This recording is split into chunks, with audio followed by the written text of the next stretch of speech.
আমার হাতে আমার হাতে হচ্ছে বেলপুশ।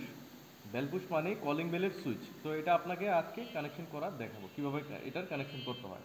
এখানে আছে দুইটা তার একটা ফেস, একটা হচ্ছে কলিং বেলের রিটার্ন। এখানে লাইন আর L1 লেখা আছে, এটার মধ্যে থেকে আমরা যেটা ফেস সেটা এখানে দিয়ে দিব,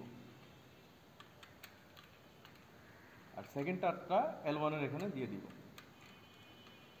সুইচের কানেকশন শেষ, এখন এটা আমরা লাগিয়ে দিব বোর্ডের মধ্যে।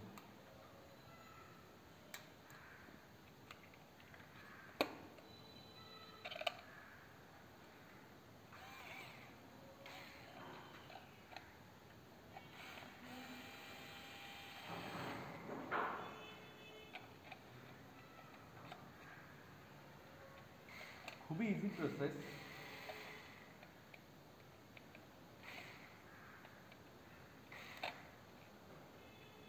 অনেক লাগাতে ঝামেলা হচ্ছে, এটা পিছনে গার্ডটা টানতে হবে।